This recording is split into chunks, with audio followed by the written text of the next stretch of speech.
जय जय रघुवीर समर्थ. श्रीमत दासबोध. दशक 16वा. तत्वान्वयाचा. समास चौथा. आप निरूपण नाम. श्रीराम समर्थ. आता सकळांचे जन्मस्थान, सकळ जीवांचे जीवन, जयास आपो नारायण ऐसे बोलिजे. जय जय रघुवीर समर्थ. 16वा दशक तत्वान्वयाचा. बोलले तत्व आणि त्यांचा अन्वय. तत्व आणि त्यांचा अन्वय आपण लावून घेतला पाहिजे. तत्वाच्या ठायी जे जे काही भूमिका आहे, जे जे काही गुण आहेत, जे जे काही उत्तम गुण आम्हाला दिसले की ते आम्ही धारण केले पाहिजे. आणि म्हणूनच या आशयानं, या अर्थानं उत्तम गुणांचा उहापोह समर्थांनी या दशकभरामध्ये मांडून ठेवलेला आहे. गेल्या समासामध्ये पृथ्वी स्तवन दाखवलं. पृथ्वीचे ठाई काय आहे तर बोलले एक सहनशीलता आहे. जाळीती, पोळीती, कुदळीती, नांगरीती, उकरीती, खणती आणि मळमूत्र तिजवरी करीती आणि वमन. एवढं सगळं होऊनसुद्धा पृथ्वीने सगळं सहन केलं, सगळं पोटात घेतलं. बोलले अशीच भूमिका गुण आणि दोषांच्या बाबतीत मनुष्याची असली पाहिजे.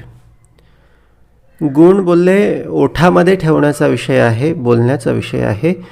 आणि दोष हा जो विषय आहे तो पोटामध्ये लपवण्याचा विषय आहे. म्हणजे कोणाचा दोष दिसला ना त्याला झाकून टाकायचं. फार लगेच बोललं पाहिजे, लगेच सांगितलं पाहिजे असं काही नाही.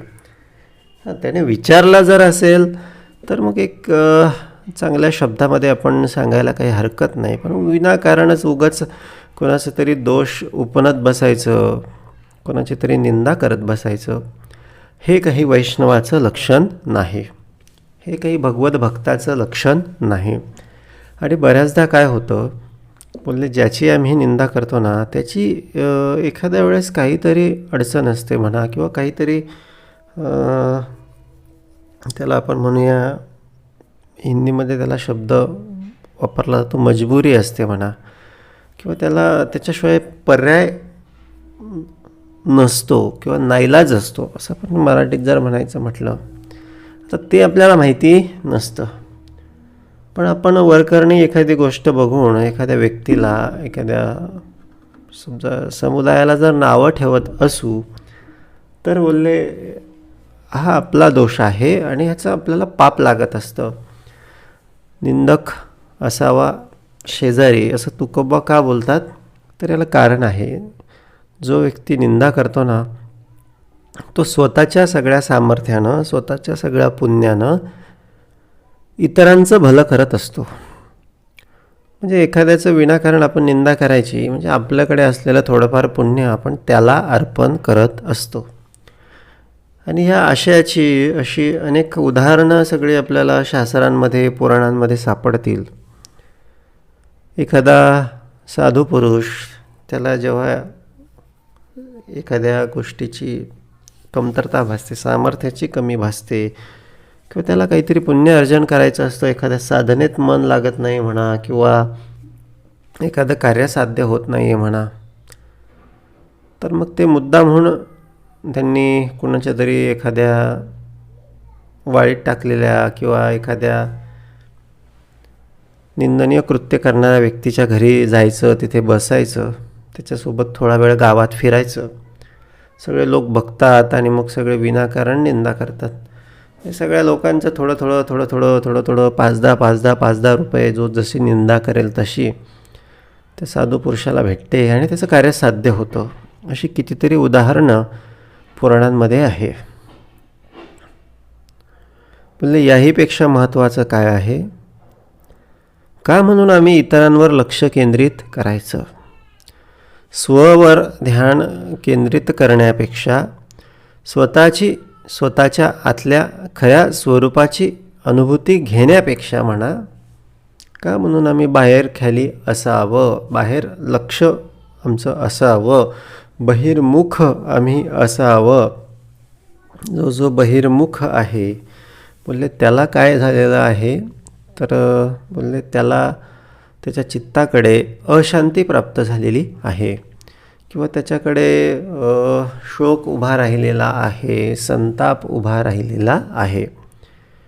हे सगळं बोलले बहिर्मुख व्यक्तीची लक्षणं आहेत. का म्हणून आम्ही बहिर्मुख व्हावं? तर पृथ्वीसारखं आम्ही काय व्हावं? सहनशील व्हावं. ती जशी गुणदोष सगळं ॲडजस्ट करते. एक उत्तम गुण जर बीज पेरलं तर उत्तम छानपैकी ते एक सुंदर असं रोपटं तिच्यापासून तयार करते. गुण असेल तर त्याला प्रोत्साहन देते. दोष असेल तर ते झाकून घेते. त्याचं खत तयार करते. पालापाचोळा जमिनीत कुजला तर त्याचं काय तयार होतं? खत तयार होतं. आणि मग त्याच्यापासून आणखी ऊर्जा तयार होते. बोलले आमच्यातले जे दोष आहेत किंवा आमची कोणी निंदा केलेली असेल ना, तर त्याचा वापर आम्ही ऊर्जेसारखा केला पाहिजे. पृथ्वी काय करते? कोणी पालापाचोळा कचरा फेकला तर पोटात घेते, तिला कुजवते, त्याच्यापासून खत तयार करते. त्याच्यामध्ये मग एक सेंद्रिय पदार्थ तयार होतात आणि त्याच्यापासून सुंदर असं वनस्पती म्हणा भाजीपाला उगवत असतो किंवा त्यांना ते पोषक म्हणून काम करत असतं. आता जगामध्ये अशी बरीचशी उदाहरणं आहेत की कोणीतरी नाव ठेवलं, कोणीतरी निंदा केली, तर बोल त्याचं त्यांनी काय केलं? त्याचं त्यांनी भांडवल केलं. भांडवल म्हणजे काय? की हे मला अशी निंदा करतायत ना, त्याचं उत्तर म्हणून तो त्यांच्याशी भांडायला गेलेला नाही. भांडायला गेला असताना त्यांनी स्वतःहून ऊर्जेचा क्षय करून घेतला असता. पण यांनी ऊर्जा वाढवली. कशी वाढवली? एक त्यांनी तो स्वतःच्या जिव्हारी तो प्रश्न लावून घेतला आणि यांना मी उत्तर म्हणून मी माझं कर्तृत्व किंवा माझं कार्य मी करून दाखवणार आणि हे ज्या गोष्टीसाठी नावं ठेवली जातात ती गोष्ट पूर्ण करून यांना तोंडात बोटे घालायला लावणार. असं कुठेतरी निश्चयात्मक भूमिका आमच्याकडे उभी राहावी, ही भूमिका या ठिकाणी अपेक्षित आहे. आणि मग तिसऱ्या समासात पृथ्वी स्तवन झाल्याच्या नंतर आता चौथ्या समासामध्ये समर्थांनी आपनिरूपण दाखवलेलं आहे. आप म्हणजे काय आहे? जल आहे. जल म्हणजे जीवन आहे, पाणी आहे. समर्थ तेच सांगतात, आता सकळांचे जन्मस्थान. सगळ्यांचा जन्म तिथून झाला. विज्ञान पण सांगतं, शास्त्र पण सांगतं. विज्ञान आता 200-400-500 वर्षांपूर्वी सांगायला लागलं. आपले शास्त्र खूप कधीपासून सांगतं. आता हा दासबोध ग्रंथाचं जरी म्हटला तरी 450 जवळपास वर्ष पूर्वी लिहिलेला आहे. त्याच्यात समर्थ सांगतात की आता सकळांचे जन्मस्थान. समर्थांनी कुठून घेतलं? तर वेदशास्त्र, उपनिषदे, भागवत, नाना ग्रंथांच्या संमती, वेगवेगळ्या सगळ्या ग्रंथांच्या संमतीनं समर्थांनी हे सगळं लिहिलेलं आहे. आता सकळांचे जन्मस्थान. आता जन्मस्थान का संबोधलं? कारण बोलले महाविष्णू कुठे आहेत? तर शेषशायी परमात्मा म्हणजे काय? कुठेतरी शेषावर त्या क्षीरसागरामध्ये तो महाविष्णू पहुडलेला आहे असं बोललं जातं. आणि त्याच्या नाभी कमलापासून ब्रह्मा निर्माण झाला. ब्रह्म्याला मग त्या नारायणाने वेद दिले आणि सांगितलं, म्हणाले जा सृष्टी निर्माण कर. आणि मग त्याच्या आधारानं त्या ब्रह्म्यानं सृष्टी निर्माण केली. म्हणजे आधी तो नारायण, मग तो ब्रह्मा आणि मग ती ही सगळी सृष्टी असं. आणि त्यातही त्या पाण्याला अपनारायण संबोधलं गेलं किंवा पाण्यामध्ये नारायण किंवा नारायण जलमय आहे किंवा त्या जलामध्ये नारायण वसलेला आहे अशा आशयानं आता सकळांचे जन्मस्थान, सकळ जीवांचे जीवन तयास आपो नारायण ऐसे बोलिजे. पृथ्वीस आधार आवरणोदक. आता पृथ्वीला आधार कोणाचा आहे? आवरणोदकाचा आहे. आवरणोदक आहे म्हणून पृथ्वीवर सगळं संतुलन आहे किंवा सगळं पर्यावरण आहे, वनस्पती आहेत, पाणी आहे म्हणून वनस्पती आहे. वनस्पती आहे म्हणून ती जमीन अशी त्या मुळांनी घट्ट धरून ठेवलेली आहे.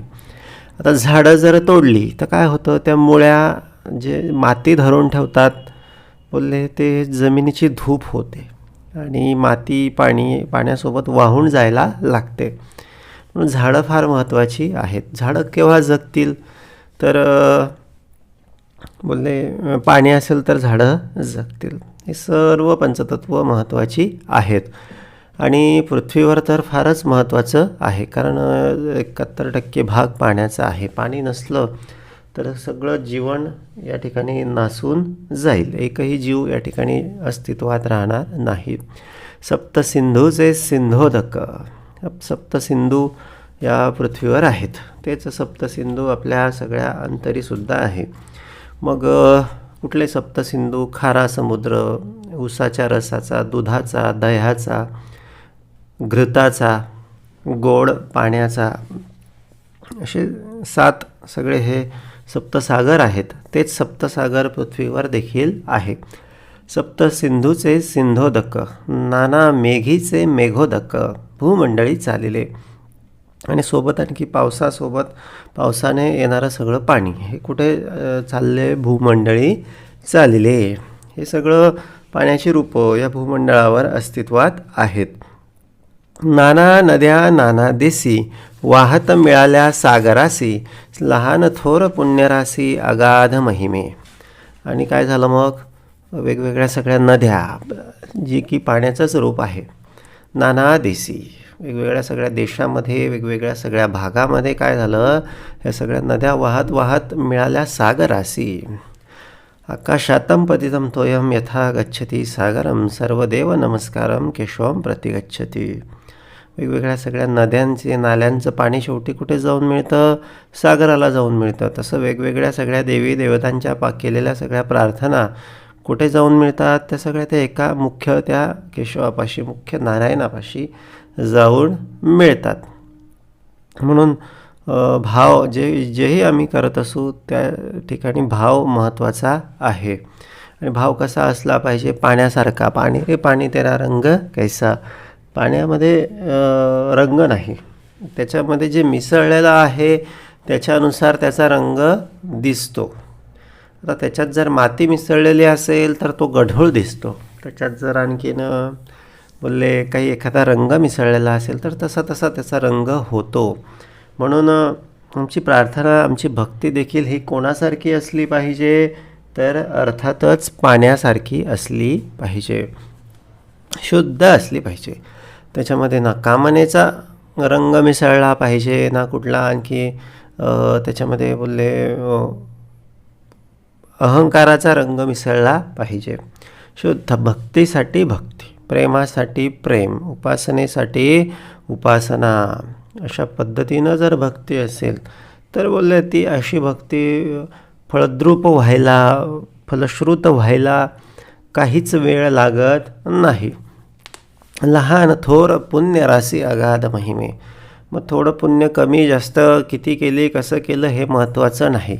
तर बोलले केली कोणत्या भावानं केली हे अत्यंत महत्त्वाचं आहे. आणि अगाध महिमे, बोलले एक अगाध महिमा मनुष्याला भक्तीमुळे प्राप्त होत असतो. मनुष्याचं सामर्थ्यच भक्तीपासून आहे, मनुष्याचा आनंदच भक्तीपासून आहे. भक्ती म्हणजे काय आहे? तर भक्ती बोलले एक मनुष्याचा मूळ धर्म आहे, मूळ स्थायी भाव आहे. एक जो आपला मूळ आहे ना त्याच्याशी भक्त राहणे म्हणजे भक्ती आहे. मूळ कोण आहे? मुख्य जगदीश, मुख्य परमात्मा, मुख्य परमेश्वर, त्याच्याशी एकरूप राहणे, त्याच्याशी संलग्न राहणे म्हणजे काय आहे? तर भक्ती आहे. आपल्या मुळाशी, आता लहान लेकरू, एक तान्हुलं बाळ असेल 2, 4, 5 महिन्याचं, ते आपल्या आईपासून वेगळं होऊन त्याला जमेल का? नाही. ते फार रडत राहतं, आईला शोधत राहतं. फार थोडा वेळ ते खेळतं, नंतर त्याला लगेच आईची आठवण येते. कारण तो आईशी काय आहे? भक्त आहे, जोडलेला आहे, दुधाने जोडलेला आहे, त्याआधी त्या नाळेने जोडलेला होता. तसंच आमचं आणि देवाचं नातं आहे. देव बोलले आमचं मूळ आहे, आम्ही त्याच्याशी या भक्तीने जोडलेले असतो. त्याचा आमचं श्वास जो आहे तो त्याच्यापासून मिळतो, आम्ही त्याच्याशी जोडलेलो आहोत. म्हणून त्याला आम्ही त्याच्या जवळ आहोत ना, तर आम्हाला सगळं आनंद मिळत असतो, आम्हाला सेफ्टी फिलिंग येत असते, सुरक्षेची भावना येत असते, किंवा सुरक्षा आमची तो निश्चितपणे करत असतो. वेगवेगळ्या रूपांनी करतो, वेगवेगळ्या सगळ्या ठिकाणी करत असतो. तो अर्थातच सर्व बाजूला सारून तो आपल्या भक्तांचं रक्षण करण्यासाठी तत्पर असतो. धावून धविन्नला अंतरसाक्षी गजेंद्राकारणे धावत येत असतो.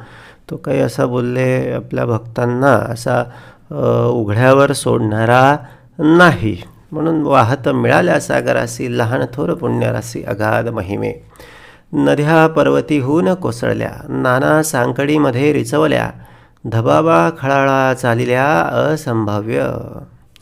मग आता नद्या पर्वताहून निघाल्या की मग त्या वेगवेगळ्या सगळ्या सांकडीमध्ये दऱ्या खोऱ्यांमध्ये पाणी जिरत जिरत जिरत धबाबा खळाळा चालिल्या असंभाव्य. असंभाव्य एकत्र होत असतात. एक नदी दुसऱ्या नदीला मिळते, मग ती आणखीन मोठ्या दुसऱ्या नदीला मिळते, ती आणखीन मोठ्या, असं करत करत हा प्रवाह अत्यंत अत्यंत सगळा मोठा होत जातो. आणि म्हणून बोलले नाना पर्वतीहून कोसळल्या नाना सांकडीमध्ये रिचवल्या. बोलले एक भगवत कृपा असेल ना तर आपला प्रवाह बरोबर तिथे जाऊन पोचतो. मुख्य नदीला मुख्य प्रवाहाला आपण जाऊन मिळतो. भगवत कृपा महत्त्वाची आहे. आता हे वेगवेगळ्या सांकडी, वेगवेगळ्या दरी, खोल्या, असे खोली असणाऱ्या वेगवेगळे गड्डे असतील, तलाव असतील, भरपूर सारे मिळतात.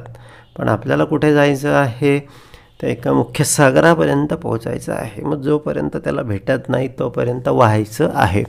कारण थांबला तो संपला. भक्ती थांबली, नामस्मरण थांबलं, परमेश्वरावरची श्रद्धा थांबली की मग काय होतं तर वास यायला लागतो, दुर्गंधी यायला लागते. म्हणून दुर्गंधी येईल म्हणून थांबू नये. म्हणजे काही ठिकाणी मग वेगवेगळे जीवजंतू तयार होतात. वासना, कामना, भावना हे थांबलं ना मग हे सगळे जीवजंतू तयार होतात.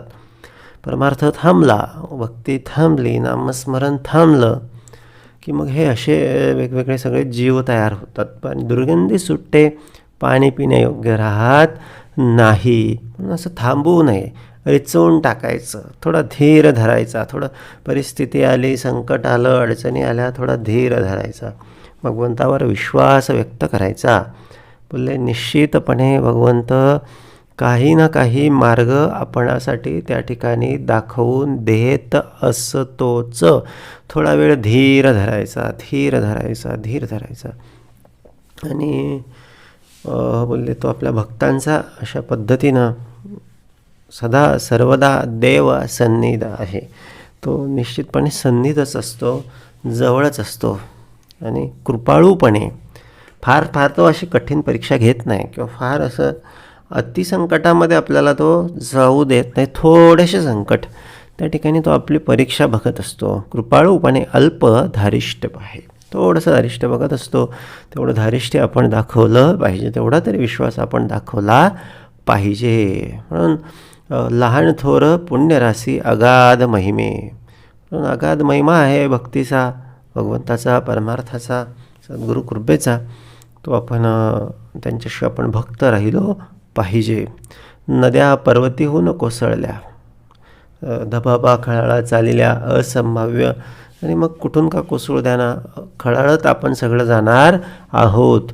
कूप बावी सरोवरे, उदंड तळी थोर थोरे, निर्मळे उचंबळती निरे नाना देसी. आणि मग हे आणखी सगळं वेगवेगळं सगळं दाखवलं. कूप असतील, विहिरी असतील, सरोवरे, तळे असतील, ही सगळी पाण्याचीच रूपं आहेत. निर्मळे उचंबळती निरे नाना देसी. आता हे जळ कसं आहे ते निर्मळ आहे आणि ते उचंबळत राहतं वेगवेगळ्या सगळ्या देशी किंवा वेगवेगळ्या सगळ्या ठिकाणी.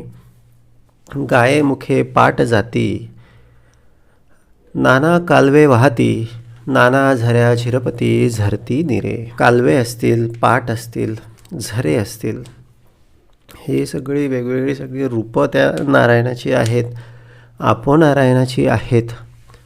आणि या प्रत्येक ठिकाणी तो कसा आहे तर तो अस्तित्वात आहे. आणि काय सांगितलं, डुरे विहिरी पाझर पर्वत फुटवून वाहे नीर, ऐसे उदकाचे प्रकार भूमंडळी. आता पर्वत फुटवून वाहे नीर, आता पाणी आहे ज्याला जिथून निघायचं ना, पाणी असेल ना तर ते कुठून ना कुठून आपला रस्ता शोधून घेतं.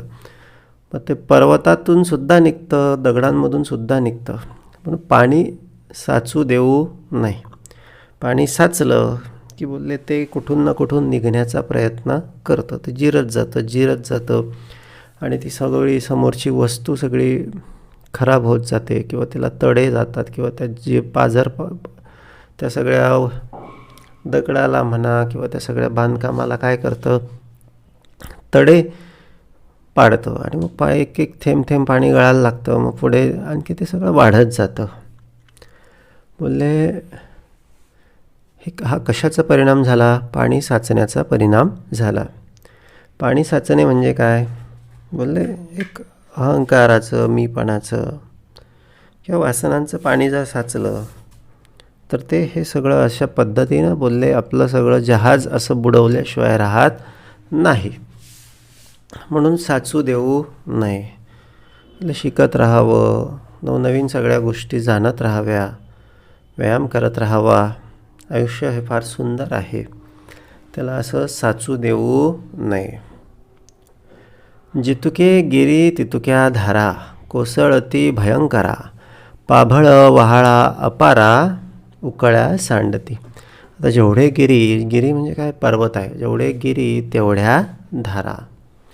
तेवढ्या काय आहेत? तेवढ्या वेगवेगळ्या सगळ्या नद्या आहेत. प्रत्येक पर्वतावर एक वेगवेगळी नदी आहे.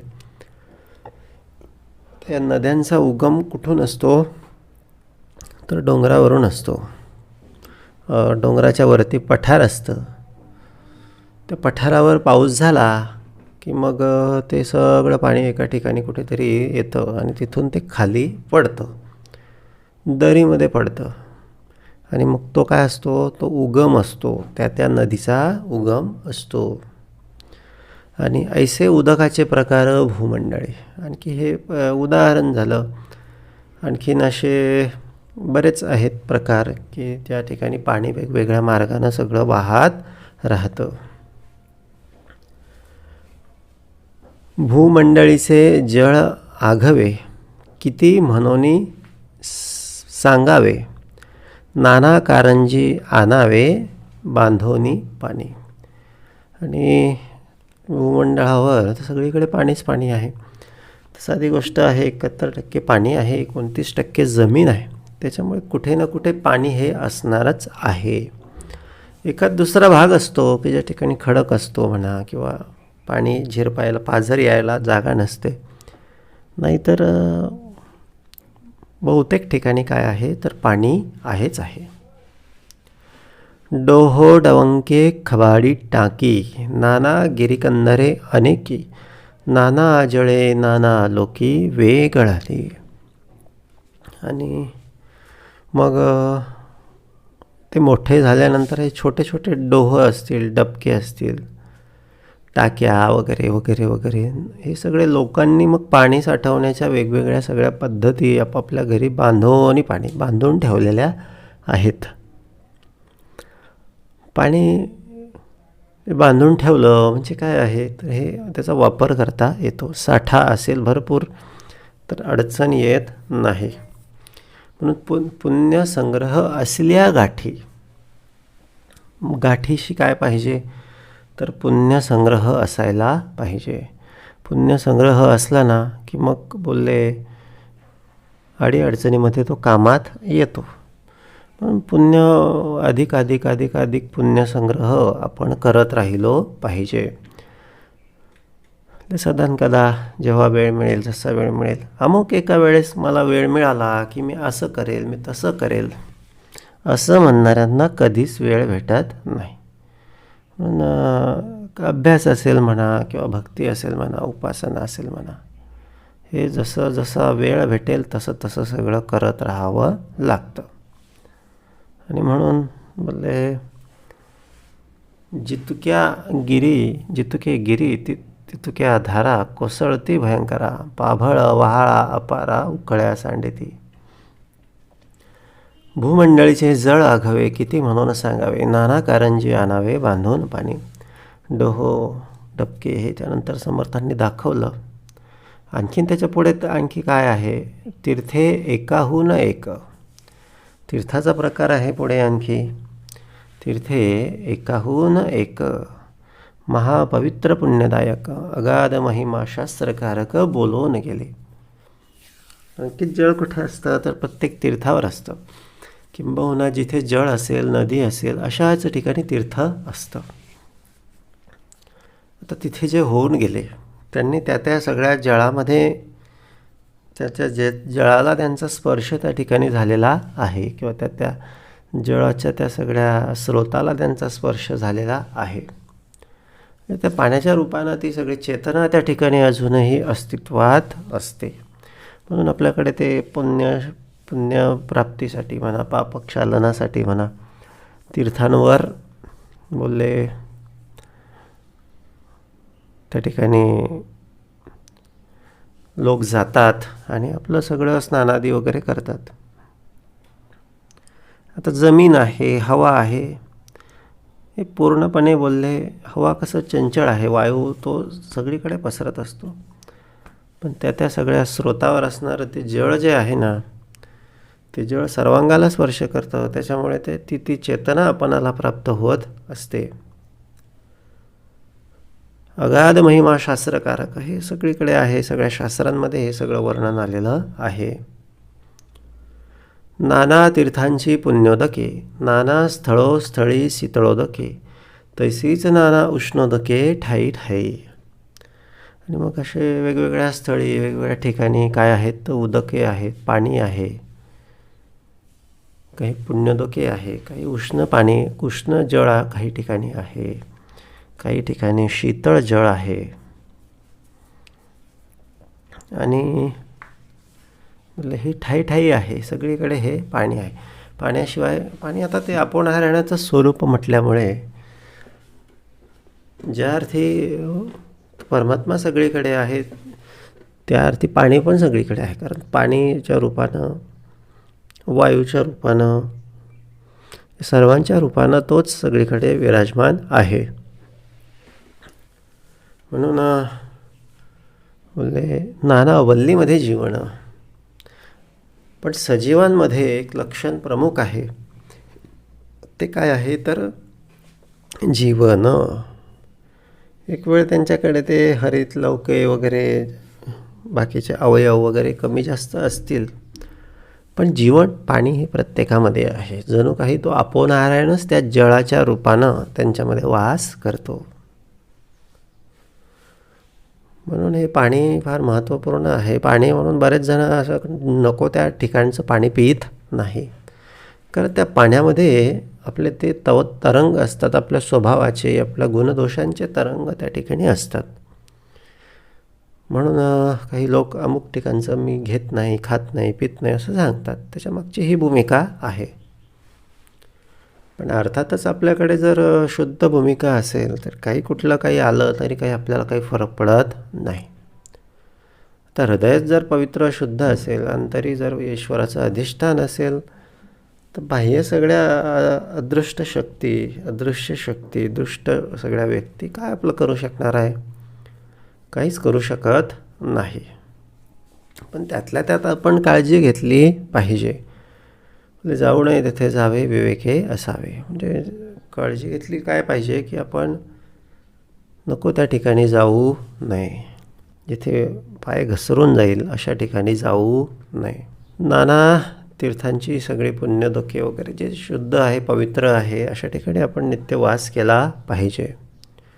नाना कंदीमुळी, नाना वल्लीमध्ये जीवन, नाना फळी फुली जीवन, गुणकारके, शारोदके, सिंधोदके, विशोदके, पियुषोदके, नाना स्थळांवरील उदके, नाना गुणांची. आता हे सगळे जळाचे सगळे प्रकार आहेत. क्षारोदक, समुद्रामध्ये असणारं क्षारोदक, आणखीन बोलले समुद्राचं सिंधोदक, विशोदक, विष हे पाणीच आहे, पाण्याचंच रूप आहे. जल लिक्विड फॉर्म म्हणजे जल आहे. पियुषोदके, अमृत हे देखील पाणीच आहे. सगळीकडे तेच वेगवेगळ्या रूपाने भरून उरलेलं आहे. नाना स्थळांतरी उदके, नाना गुणाची.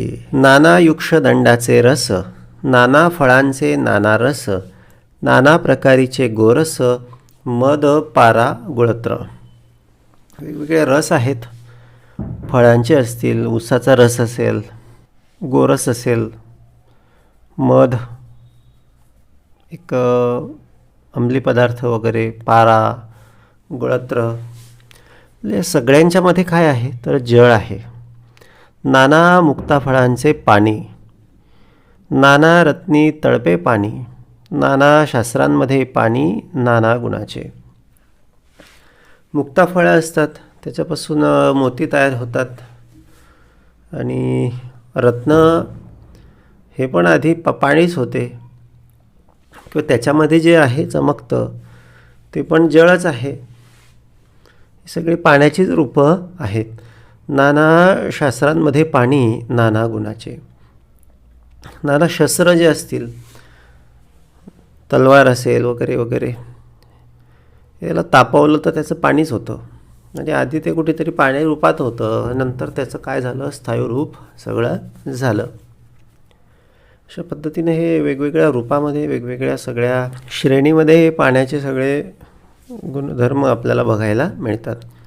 शुक्लित, श्रोणित, लाळ, मूत्र, स्वेद, हे सगळे जळाचे प्रकार आपल्या सगळ्या शरीरामध्ये आहेत. लाळ, मूत्र, स्वेद घामाचं सगळं रूप आहे. आणि शुक्लित याच्यापासून बोलले जन्माची किंवा एखाद्या जीवाची उत्पत्ती होते. श्रोणित त्यातल्या त्यात बोलले आणखीन वेगवेगळे स्राव आपल्या सगळ्या शरीरामध्ये आहेत. नाना उदकाचे नाना भेद, प्रत्येक उदकाचा गुणधर्म, प्रत्येक उदकाचं सगळं सामर्थ्य हे वेगवेगळं असतं. नाना उदकाचे नाना भेद, विवरो न पाहता विशद. म्हणजे विवरण जर बघितलं तर काय होतं, विवरो न पाहता विशद होत जाते. विवरलं पाहिजे, विवरल्यावर काय होतं, विशद होतं.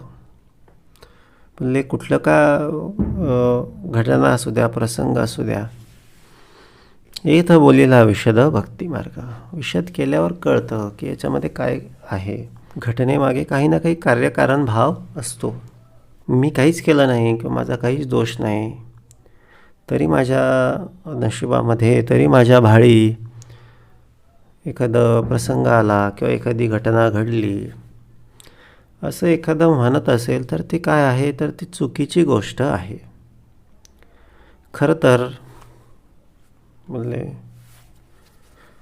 काहीतरी पूर्वकर्म मनुष्यानं करून ठेवलेलं असतं, काहीतरी कर्मबंध मनुष्यानं स्वतः बांधून ठेवलेला असतो. आणि पुढच्या प्रतिक्रिया म्हणून, त्याच्यावरची प्रतिक्रिया म्हणून तसे कर्म किंवा तसे प्रसंग सगळे आम्हाला प्राप्त होत असतात. प्रत्येक गोष्टीला कारण आहे, विनाकारण काहीच नाही.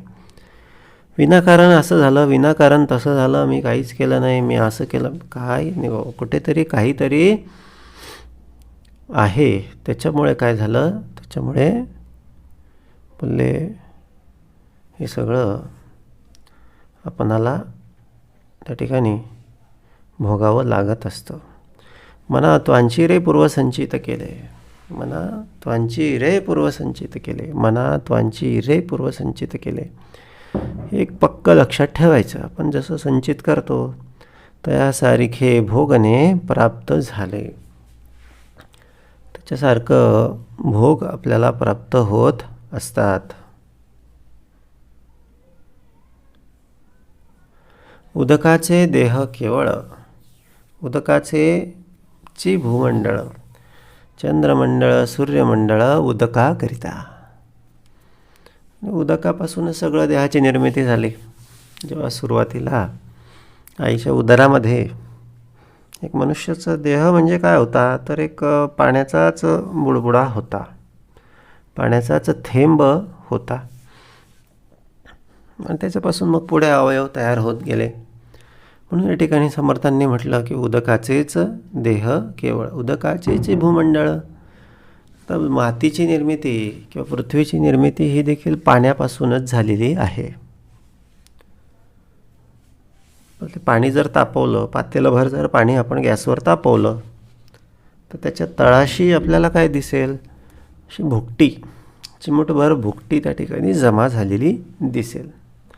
सगळं पाणी आटवलं की तेव्हा हे सगळं दिसतं. उदंड जळ जर आटवलं तर त्याच्यामधून काय तयार होते? पृथ्वी तयार होते. पृथ्वी उदक आळवणं शेवटी पृथ्वीचे रूप तयार होतं. चंद्रमंडळ सूर्यमंडळ उदकाकरिता. चंद्रमंडळ, सूर्यमंडळ, सूर्यग्रह, चंद्रग्रह हे आधी काय होतं तर हे पाण्याचंच रूप होतं. नंतर त्याच्यावर वेगवेगळ्या सगळ्या प्रक्रिया झाल्या आणि त्याचं वेगळं रूप अस्तित्वात आलं. क्षारसिंधू, क्षीरसिंधू, सुरासिंधू, आज्यसिंधू, दधिसिंधू, युक्षरससिंधू, शुद्ध सिंधू उदकाचा. आता हे सप्तसागराचे प्रकार सगळे दाखवले. क्षार म्हणजे खाऱ्या पाण्याचा समुद्र, क्षीर म्हणजे दुधाचा समुद्र, सुरा म्हणजे मद्याचा समुद्र, आज्य समुद्र असतो, आज्य म्हणजे तूप आहे, आज्य सिंधू, दधी सिंधू, युक्ष रस सिंधू, शुद्ध सिंधू उदकाचा. ऐसे उदक विस्तारले, मुळापासून शेवटा आले, मध्येही ठाई ठाई उमटले, ठाई ठाई गुप्त. हे सगळं उदक विस्तारलेलं आहे. उदकाचं सगळं रूप त्या ठिकाणी अस्तित्वात आलेलं आहे. मुळापासून शेवटा आले. मुळापाशी पण मूळ काय होतं? उदकच होतं. आपल्या शरीराचं जर उदाहरण घेतलं तर मूळ काय आहे? उदकच आहे. म्हणजे शेवटी शरीर तयार झाल्यानंतर त्याच्यामध्ये काय आलं? त्याच्यामध्ये उदकच आलं. म्हणजे मुळापासून शेवटा आले, मध्येही ठाई ठाई उमटले आणि आयुष्यभर सोबतच असतं. ठाई ठाई आपल्या शरीरात पण पाणी आहे, सुरुवातीला पण पाणी होतं आणि जेव्हा पाणी आटतं तेव्हा आयुष्य संपतं. ठाई ठाई गुप्त. गुप्त झालं म्हणजे संपलं. आहे म्हणजे आहे, तोवर सर्व सुरळीत आहे. आता हे जळ म्हणजे पुण्याईचं सगळं रूप आहे. सुकृत असताचं भोगिती, सुकृत सरताचं ढकलून देते. सुकृत असेल तर बोलले हे सगळं भोगता येतं किंवा सगळं सुरळीत सुरू असतं. सुकृत संपलं की मग सगळं ढकलून देते. सुकृत संपल्यावर बोलले काही राहत नाही, मग त्या ठिकाणी सगळे भोग सुरू होतात. हे पाणी आटू देऊ नये. ते गुप्त असतं, ते कोणाला दिसत नाही, पण ते असतं. ते सगळीकडे सारख्या पद्धतीनं कार्य करत असतं. जे जे बीजी मिश्रित झाले, तो स्वाद घेऊन उठिले, उसामध्ये गोडीस आले परम सुंदर. आता पाण्याचं कसं आहे? बोलले त्याच्यात मिसळलं ना त्याच्यासारखं ते होऊन जातं. एवढं सिंपल, एवढं साधं मनुष्यानं असलं पाहिजे.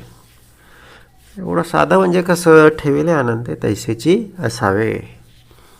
बोलले जसं प्रसंग आला, जसं परिस्थिती मिळाली, ठेविले आनंदे तैसेची राहावे. बोलले भगवंता तुझं आहे, तुझ्या पाशी हे सगळं तुला अर्पण असो. काही सुख नाही, दुःख नाही, राग नाही, लोभ नाही, आनंद नाही, शोक नाही. देवाचं होऊन राहता आलं पाहिजे. पाण्यासारखं राहता आलं पाहिजे. पाण्यासारखं शुद्ध, पाण्यासारखं वासरहित, रंग. शुद्ध पाण्याला वास पण नसतो, शुद्ध पाण्याला रंग पण नसतो. एवढं शुद्ध होता आलं पाहिजे. आणि त्यात फक्त एक श्रीरंग भरला ना की बस, आलो तिथून आणि जायचं तिथेच आहे. आम्ही आलो कुठून? आलो त्याच्यापासूनच आलो. ते जायचं कुठे आहे? त्याच्यापाशीच जायचं आहे. म्हणून जे जे बीजी मिश्रित झाले, तो स्वाद घेऊन उठिले, उसामध्ये गोडीस आले परम सुंदर. तसं तसं गुण किंवा तसं सगळं त्या वैशिष्ट्य त्या सगळ्या बीजामध्ये उत्पन्न झाले. पण हे कोणामुळे कोणाचे वैशिष्ट्य झाले? ही सगळी पाण्याचीच वैशिष्ट्य आहेत. पण कोणाच्या संघानं? बीजाच्या संघानं. म्हणजे सगळीकडे कार्य करणारं कोण आहे? ते पाणीच आहे.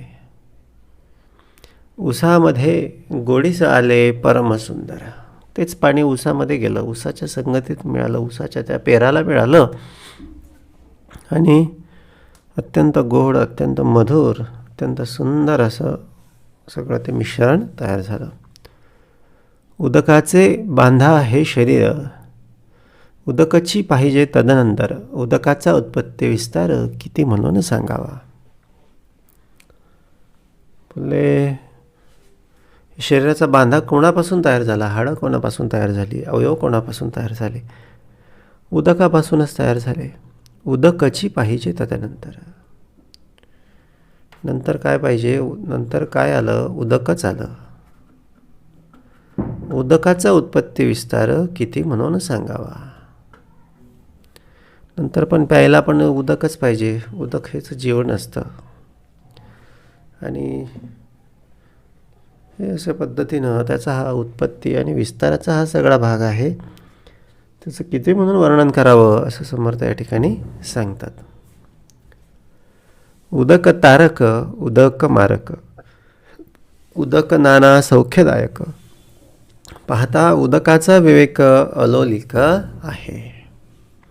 आता हे उदक तारक देखील आहे. शेतीसाठी पाणी, पिण्यासाठी पाणी, औषधामध्ये पाणी, अशा पद्धतीनं जर त्याचा वापर झाला तर ते काय आहे, तारक आहे. पण एखाद दिवशी असे महापूर आला. आता ह्या वर्षी खूप सारी अतिवृष्टी आपल्याकडे सगळीकडे झाली, महाराष्ट्रामध्ये सगळीकडे झाली. उदक तारक, उदक मारक, महापूर आले. नदी थडीचे जे गावं होते त्या ठिकाणी काय झालं, सगळे गुरेढोरे सगळी त्या ठिकाणी पाण्यामध्ये वाहून गेली. उदक मारक, उदक नाना सौख्यदायक, उदकापासूनच वेगवेगळे पदार्थ आहेत, उदकापासूनच वेगवेगळे सगळे पेय आहेत. मग ते घेत असताना सुख मनुष्याला प्राप्त होत असतं. उदक नाना सौख्यदायक, पाहता उदकाचा विवेक अलौकिक आहे. हा उदकाचा विवेक आहे. आणि तो कसा आहे, उदकाचे गुणधर्म किंवा उदकाची स्टोरी कशी आहे तर ती अलौकिक आहे. भूमंडळी धावे नीर, नाना ध्वनी त्या सुंदर, धबाबा धबाबा थोर रिचवती धारा. आणि सगळीकडे हे पाणीच पाणी सगळीकडे पसरत असतं, सगळीकडे आवाज करत असतं. त्याचा आवाज कसा असतो, अत्यंत मधुर असतो, अत्यंत एक संगीत त्याच्यामध्ये तयार होत असतं. धबाबा धबाबा थोर रिचवती धारा, धबधब्याचं पण एक संगीत आहे. झऱ्याचा आवाज फार सुंदर असतो. नाना ध्वनी त्या सुंदर, धबाबा धबाबा थोर रिचवती धारा, ठाई ठाई डोह तुंबती. आता संगीत होतो. का होतं संगीत, कारण धारा होत्या, धारा थांबल्या, मग काय झालं, ठाई ठाई डोह तुंबती. डोह तुंबले, विशाळ तळी डबा भीती. बरे तळेचे मोठे मोठे तळे भरले. चबा भीती थबा भीती कालवे पाट. चबाबने थबाबने हे कालवे पाट असं खळखळ खळखळ खळखळ त्यांचा आवाज सगळा येत असतो. आता हे सगळं धावणं थांबणं, धावणं थांबणं, याच्यावरच प्रत्येक जीवाचं सगळं ठरलेलं आहे. एक विशिष्ट आयुष्य मिळालं. या विशिष्ट आयुष्यामध्ये कोण किती कसा जगला हे महत्त्वाचं आहे. प्रत्येकाला वेळ सारखीच मिळालेली आहे. आयुष्याचे सेकंद तेवढेच मिळालेले आहेत. मग या सेकंदाचा कोण कसा उपयोग करतो याच्यावर त्याचं सगळं पुढचं सगळी गती ठरलेली आहे. मग काही धावतात, काही थांबतात, काही चबा भीती, काही डबा भीती, काही थबा भीती, काही तुंबती, असं समर्थाने या ठिकाणी लिहून ठेवलेलं आहे. म्हणून बोलले, आता थांबायचं का धावायचं का तुंबायचं, पाहावे आपण अशी आपण. एकी पालथ्या गंगा वाहती, उदक हे सन्निधची असती, खळाळा झरे वाहती भूमीचे पोटी.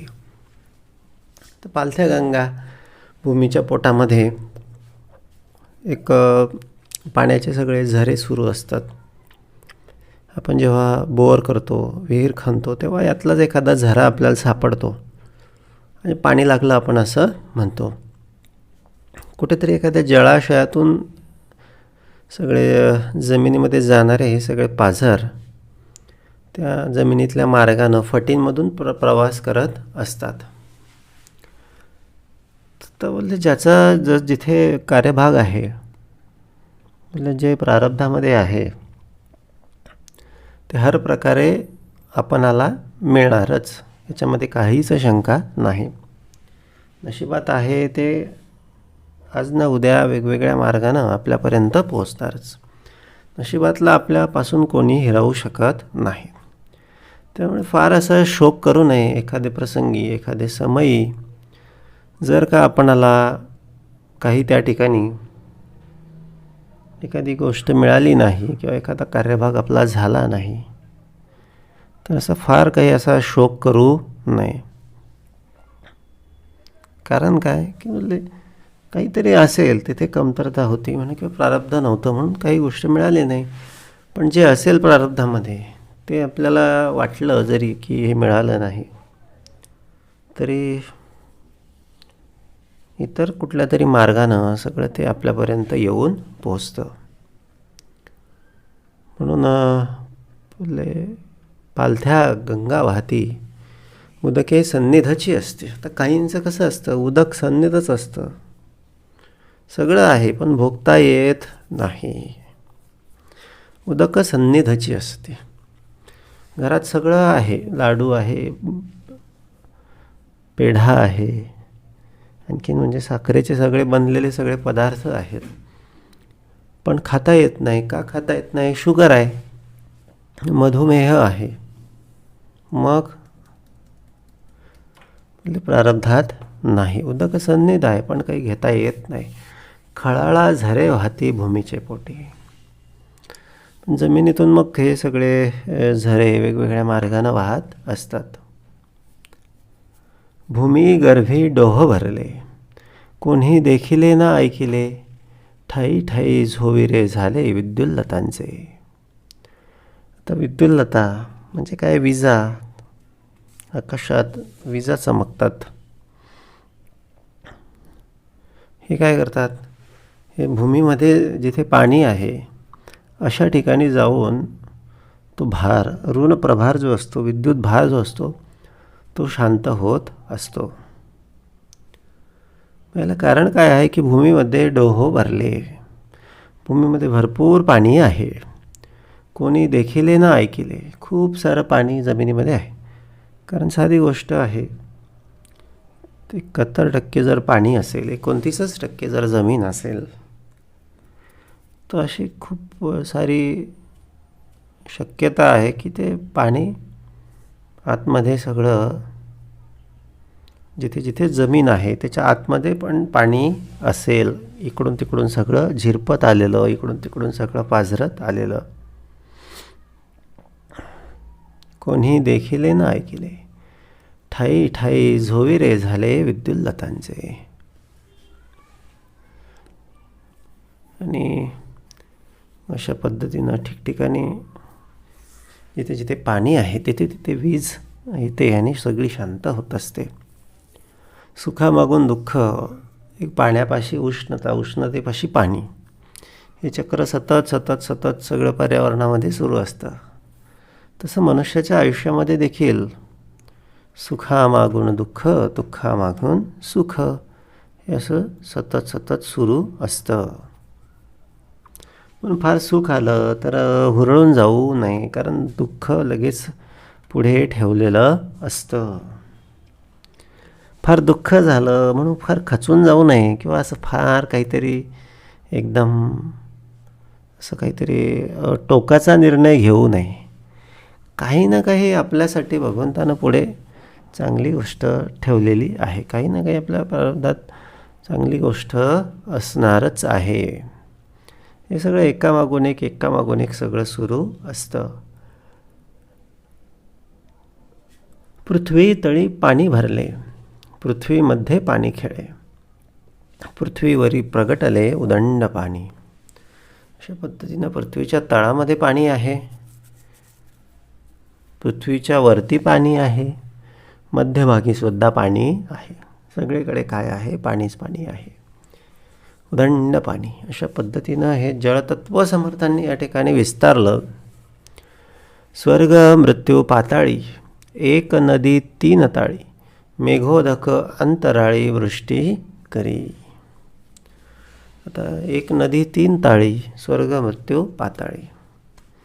एकच नदीचा हा सगळा प्रकार आहे. बाहेर पण तीच आहे, आतमध्ये जिरलेली पण तीच आहे, आणि आणखी खाली गेलेली पण तीच नदी आहे. एक नदी तीन ताळी, स्वर्ग मृत्यू पाताळी. आता गंगा नदी शिवाच्या सगळ्या माथ्यावरून, स्वर्गातून ते शिवाच्या माथ्यावर आली, डोक्यावर आली, तिथून भूमीवर प्रकटली, आणि गुप्त गंगा जिला म्हटलं जातं ती पाताळात पण गेली. अशा पद्धतीनं एक नदी तीन ताळी, तीन ताळामध्ये तीन ठिकाणी एकच नदी आहे. मेघोदक अंतराळी वृष्टी करी. मेघोदक अंतराळात सुद्धा उदक आहे, मेघाच्या रूपानं उदक आहे, ते वृष्टी करतं. मेघोदक अंतराळी वृष्टी करी.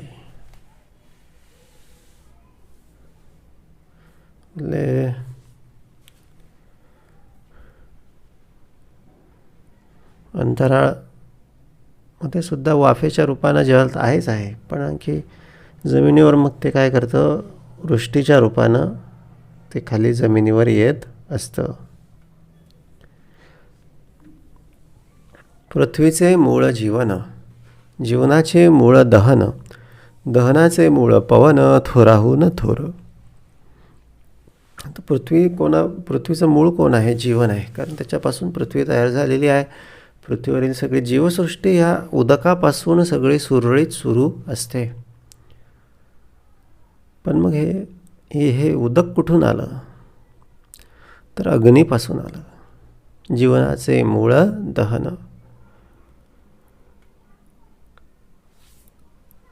अग्नी शीतळ होऊन त्यापासून पुढे जळ तयार होत असतं. जीवनाचे मूळ दहन. आणि दहन कसा तयार होत असतो किंवा अग्नी कसा तयार होत असतो? तर दहनाचे मूळ पवन. पवन घासल्या जाऊन त्यापासून अग्नी तयार होत असतो. थोराहून थोर,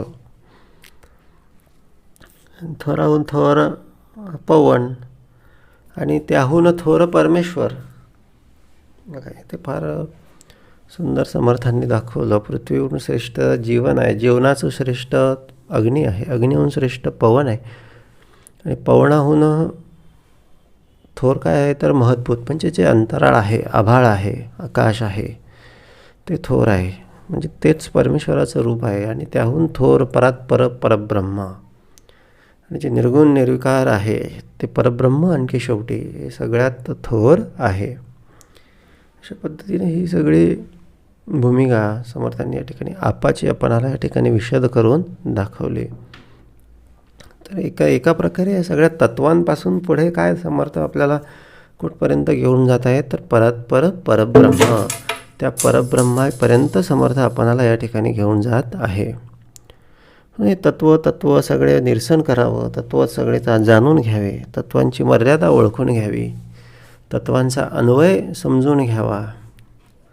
आणि मग बोलले एक परमात्मा तत्वाकडे किंवा परमार्थ तत्वाकडे बोलले आपण या ठिकाणी ही सगळी भूमिका घेऊन जावी, ही अपेक्षा समर्थांची या ठिकाणी आहे. म्हणून थोराहून थोर परमेश्वर, महद्भूतांचा विचार, त्याहून थोर परात्पर परब्रह्म जाणावे. थोर अशा परब्रह्माला जाणण्यासाठीचा हा सगळा प्रवास आहे. या सगळ्या भूतांच्या, या सगळ्या तत्वांच्या, या सगळ्या गुणतत्वांच्या सगळ्या पलीकडे जाऊन उत्तम परब्रह्म तत्वामध्ये आपण त्या ठिकाणी विश्रांती प्राप्त करून घ्यावी. तिथेच एक अत्युच्च आनंद आहे, अप्रतिम आनंद आहे. त्यासाठी उपासनेचा सगळा भाग आहे, त्यासाठी ध्यानाचा सगळा भाग आहे, नामस्मरणाचा भाग आहे, भक्तिभावाचा सगळा भाग त्या ठिकाणी आपल्याला घेऊन जात असतो. त्याहून थोर परमेश्वर महदभूतांचा विचार, त्याहून थोर परात्पर परब्रह्म जाणावे. इति श्रीदासबोधे गुरुशिष्य संवादे आपनिरूपण्णाम समास चौथा. जय जय रघुवीर समर्थ.